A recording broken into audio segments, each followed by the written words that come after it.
We don't need the patronage of others. We need to be self-governing ourselves through democratic free elections.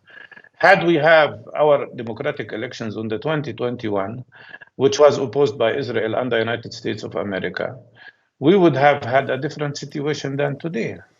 We would not have had a party in each area controlling the situation. We would have a pluralistic democratic system where Palestinians could choose their leaders democratically. This week, the Prime Minister Benjamin Netanyahu said that Israel would maintain indefinite overall security responsibility in Gaza once it removes Hamas from power. Well, I'm pleased to say that I'm joined now by Dr Mustafa Barghouti, General Secretary for the Palestinian National Initiative, who called for the implementation of relevant United Nations resolutions requiring the withdrawal of the Israeli army from the West Bank and Gaza.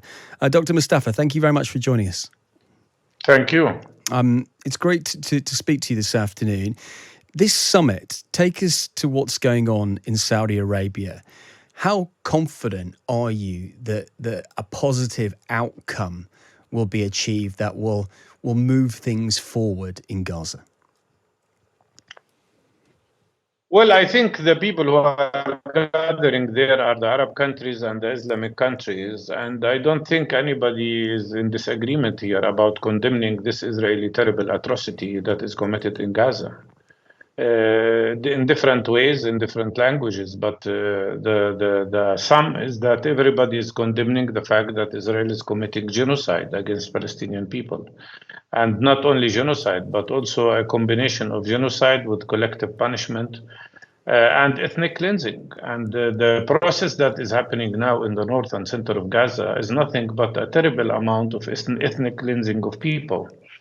So there is a general opinion among all these countries that is, to a large extent, is affected by practically the world popular uprising against the atrocity that is practiced against the Palestinian people. Can we talk about what might happen when this bombing stops? Because the Israeli PM, Benjamin Netanyahu, has said that Israel will take the security responsibility for Gaza for an indefinite period. Who should have security? Who should take control? Maybe, from an Arab perspective, who should take control after this war comes to a ceasefire? As you, of course, would agree with me, nobody should control the British people except the British people. The same applies to French people or people in Iceland or in Palestine. But in the meantime, the problem, meantime, Netanyahu wants to occupy Gaza again. He wants to expand the occupation instead of ending occupation.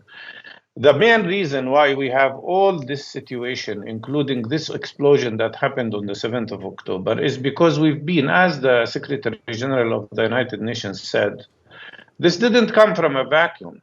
It came from the fact that we've been subjected to terrible oppression through a system of ethnic cleansing for 75 years and a system of occupation for 56 years that evolved into a system of apartheid. That needs to end, not to be expanded. And that's why what Netanyahu speaks about maintaining security Israeli control for indefinite period means maintaining Israeli reoccupation of Gaza for an unended period. And that is not how we can solve this problem. But I suppose what I'm asking, Dr. Barghouti, is would you like to see the assistance of other Arab nations in looking after Gaza and keeping security there for a small amount of time and after this conflict ends? No, the answer is no. The answer is no. We don't need the patronage of others. We need to be self-governing ourselves through democratic free elections. Had we have our democratic elections on the 2021, which was opposed by Israel and the United States of America, we would have had a different situation than today. We would not have had a party in each area controlling the situation. We would have a pluralistic democratic system where Palestinians could choose their leaders democratically and freely.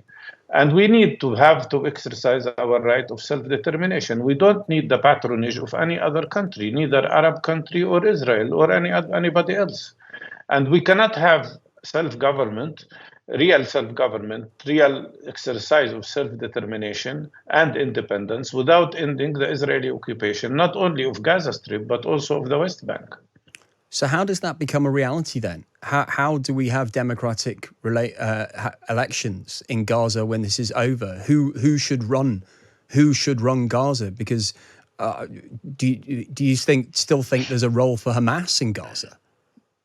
I think Hamas is part of the Palestinian structure and they can run for elections if they want. But I know for sure, as all polls has shown before, that neither Hamas nor Fatah can get absolute majority alone. That means we will need a pluralistic democratic system and people will have the right to choose. But meanwhile, we have to end the Israeli invasion of Gaza. I understand what you're saying, but which is killing. Yes. Look, I mean, what Israel is doing is ethnic cleansing now.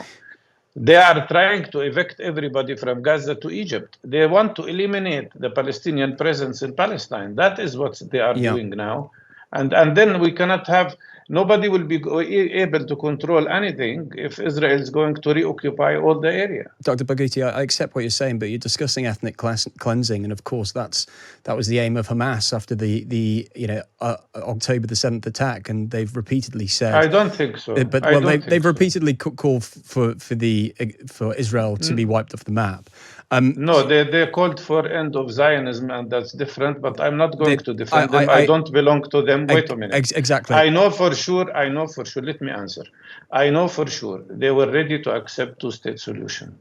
The only country that has prevented two-state solution during the last 30 years after Palestinians signed a peace agreement with Israel is Israel under the leadership of the Likud party and Netanyahu.